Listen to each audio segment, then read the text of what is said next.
So if we had to start reselling today with just £100, knowing everything that we know now, this is what we would do. So we're going to imagine that we have no old stock, no contacts, no shortcuts, nothing at all, just £100. Here's exactly what we would do if we were starting from scratch again in 2026. Welcome back, guys. My name's James. This is Gemma. And we are the owners of a reselling business called House of Jams, and this is our channel, House of Jams, and we have been reselling for over a year now. Is it over a year? No, it isn't. It's a year. About a year, pretty much a year. About a year, yeah. A year. So here are our rules for our little imaginative scenario. So we're going to be starting with £100, starting from zero. We're going to be using maybe one or two platforms max.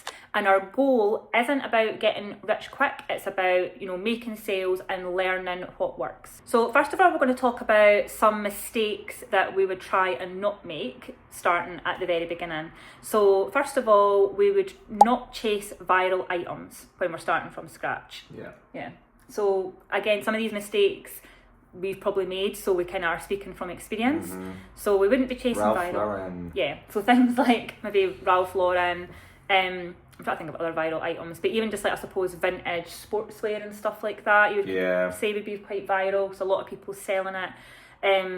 So we wouldn't be chasing that, because I feel like when you're starting from scratch, you're going to have quite a lot of competition. Jeans. If you're doing that, Levi's jeans is another one. So we wouldn't be doing that. We wouldn't be buying stock just because it's cheap.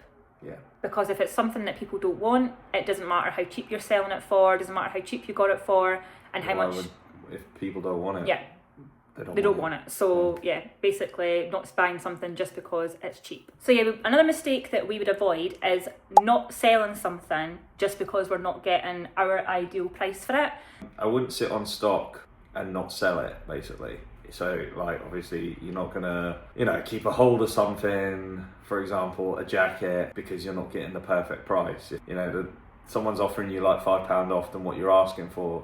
You want to get rid of it. And then the next thing that we would try and avoid is over researching items, so much so that we end up not listing it. Yeah. So I think we mentioned in a previous video, James, you love to research items and to learn all about them, the brand, what the perfect price could be. However, you don't want to then paralyse yourself into not getting round to listing them. So that's another mistake that we would definitely avoid when you were starting from scratch. So next we're going to talk about how we would actually split our £100 budget when we are trying to stock or trying to start our new reselling business. So a good sort of strategy to do would be to, allocate roughly £10 to £15 per item. So you're going to probably get around between 6 and 10 items for your £100. So that's actually kind of what we did. I mean, don't get me wrong, we did start with more than £100, but we did buy a vintage wholesale bundle, and when we worked it out, it was around about £11. £10 an item, actually. £11 an item.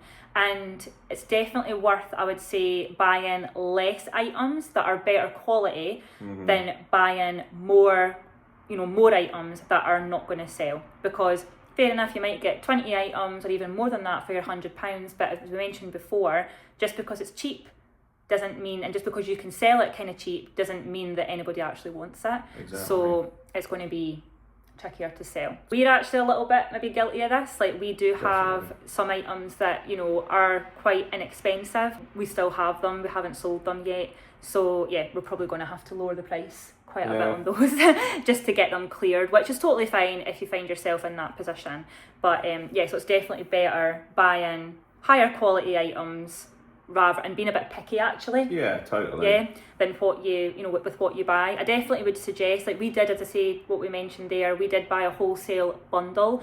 Don't get me wrong, we've seen everything in it, but there was before we bought it, but there was definitely some things that I think going back now, I would probably not even want. And I know that might sound, I'd actually almost rather there's a lot of stuff that I would rather not take. Like, I'd actually almost say that I would rather not have them at all and not even have the wholesaler substitute something else in. I would actually just rather not have them because there's no money to be made and you're basically just wasting your time. Next we're going to actually talk about what we would actually buy. So different types of products, product categories and things like that. If we're looking at different item types, I would definitely say accessories would be something that we would definitely suggest buying. So we've actually made a little bit of a change in our business. Like we started off buying more clothing, however now we're more into accessories like wallets, bags, etc., belts as well. We feel like the markup on that is so much more better than clothing, definitely. And just based on our suppliers that we've got, we're able to get a lot of the stuff pretty cheap. Yep. So it works out pretty well for us. Yeah. And accessories as well, they can be worn all year round, so they're not linked to a season necessarily. And also, I love a vintage accessory, especially if it's like Chanel, Louis, you know, those sort of stuff. Yeah, it's those more sort wearable. of brands, because it's like it was made with top quality back in those days. Yeah. So. And I think as well, accessories, they don't have sizes, so you're not limiting to just one size, or even male or female, because accessories can a lot of time be unisex. That's true. So there's same with belts. I mean, they do technically have sizes, but they can be for male or female. And worn by a range of sizes, which is really good. Range of sizes, And then another category probably would be jackets as well, would be a good one. Jackets is a good one. Yeah, because again, good markup, because they're usually, jackets are heavier, better quality than say like lighter clothing. And again, jackets can, at least in the UK, can be worn pretty much all year round. Pretty much, depending on the jackets. So things like windbreakers, lighter jackets, workwear jackets as well.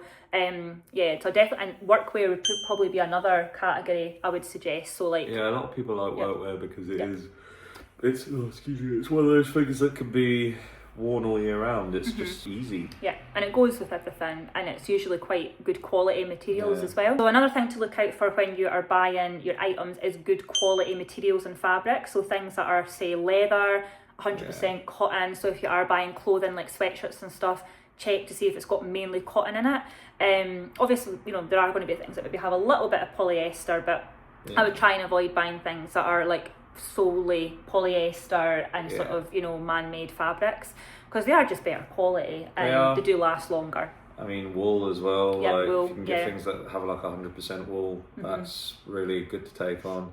I mean, we had a few items that we had a jumper that was 100% wool. I couldn't wear it; it's too itchy. But they are really good quality. Really top quality. You really rarely find that in the new market these days, unless you're spending a lot of money, of course. So obviously we sell vintage items, so for us looking at different time periods as well would be a really good suggestion for picking out your categories. So obviously just now Y2K stuff is really popular. 90s.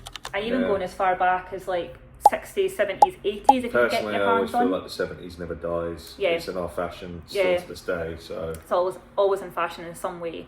So anything that's kind of like from those time periods would be another thing that I would look out for if you're going down the vintage route. So another thing to consider when you're picking things to buy is things that have got a strong resale history. So this is something that you're really good at, James. I always research about the items that I'm buying. Before we even buy them, because it's just a really good, important thing to do. It helps stretch out your potential income that you're going to make as well. So, and it also shows you what's selling and what's not selling at the time. So it's definitely worth doing a bit of research and researching on places like eBay Sold, even what's selling on 100%. Vinted and things, what's selling on Depop, whatever it is you're planning to sell.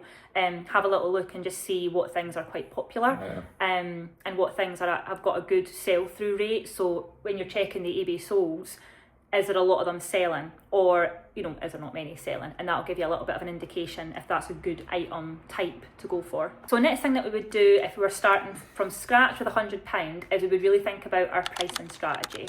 So when we are pricing our items, obviously if you've only got say between 6 and 10 items that you're starting out with, I just realised I've got a little friend. I'll just leave them there. But as you want to price things to sell. Obviously, as we mentioned in our previous video, we were talking about pricing strategies. We're not talking about pricing to undercut people or anything like that. No. But you also don't want to be too stubborn or too proud when you're selling things. You want to make sure you're pricing it at a fair price so that it actually sells. Because I think this is something that we were quite guilty of in the beginning, is our cash flow wasn't as fast as what we would have liked it to have been. No. We were kind of sitting on things for a bit too long and not willing to discount the prices or reduce prices or take offers. You've got to get rid of the stubbornness in your own reselling. And sort of be open to taking offers. And again, this is where it comes in. I think you've mentioned it before, when you have a piece that you really love, that you personally like it. If you like it that much, just you take it yourself. Yeah, just take it yourself. We've done it ourselves, so just do it yourself. There's been a couple of items that we've had that we've loved, and you ended up with a Valentino sweatshirt that, you know, we just weren't willing to sell it at kind of what people were wanting to take. I'm surprised no one bought it. It was very rare. It was really cool. It was not Valentino's. It was actually about his dog. He made a sub-brand, basically, for his actual dog. It was really cool. Yeah. So another thing that you would consider as well is when it would be good to look at repricing things. So obviously if things have been sitting for, you know, a couple of weeks and there's been no interest, or they've been sitting for longer than that, then that might be a sort of signal that you might need to go back and reduce the price a little bit. Yeah. So next thing you need to think about if you're starting from scratch with £100 is what platform you're going to sell on. So obviously this is just our opinions, everyone's different. For me personally, if you want to be getting your sales quick and your cash flow going quite quickly, I would suggest Vinted. Yeah. So Vinted doesn't have any seller fees, it's easy to list. There's usually quite a sort of high turnover in items on Vinted. I feel like you can sell things pretty quickly on Vinted. Yeah. I think another good mention as well would be Tilt. If you're into live auctions and you want to do it there and then, live selling is a really good way to go about it. I know TikTok does something very similar. I don't know how they go about it yet. Not tried that out yet. Would like to get involved in it at some point, but I would highly recommend Tilt. Yeah. There's Whatnot as well, but Tilt's free. So, do you have to sign up to Whatnot? I'm pretty sure don't you have to pay to be on Whatnot? Oh, I don't know. I don't know. We've never looked at it, so I could be wrong. I'm I think you might be right. I'm not sure. Yeah. Is there any fees on Tilt? The only fees are actually the seller pays the buyer. The buyer pays the fees. Oh, right, okay. It's a bit of a Vinted in that sense. Yeah, so the buyer, they pay some sort of fee. It's not seller fees, and then obviously it's free. Yeah, so as far as I know, it's free to sell. We've done Tilt before. Obviously, you know, it's all about timing and about being on there at the right time. There have been times that we've been on there and we've just had no luck whatsoever. But there have been times that we've been on there and literally sold 3 items within an hour. Yeah. So I mean, for some people that might not be a lot, but for us that was. I mean, to be honest, 3 items in an hour, we don't sell that in real world. No, so like in Vinted and stuff. Yeah. You know, it is pretty good, considering things. Yeah. Especially if you're looking to get rid of things. Yeah, as well. To get things sold quite quickly. Yeah. So next we're going to talk about how you would actually reinvest your first sale. So once you've sold a few of your items or sold all of your items, and you've got your first lot of cash flow, your income, then what would probably be our suggestion is investing all of the money that you've actually made on those sales and buy better stock or more expensive items or even just more of similar items. Yeah, so you want to focus on things that obviously sell fast. We found that our accessories sold pretty fast. Handbags, wallets, they just went. Yeah.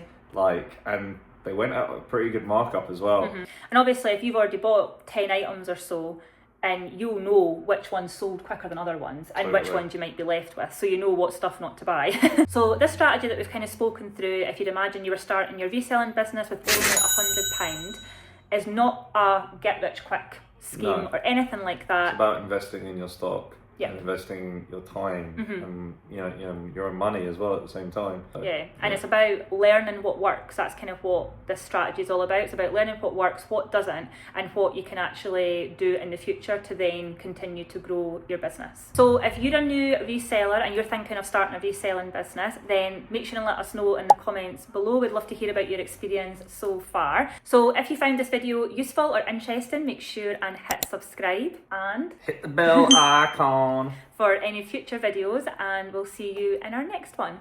Bye. Bye.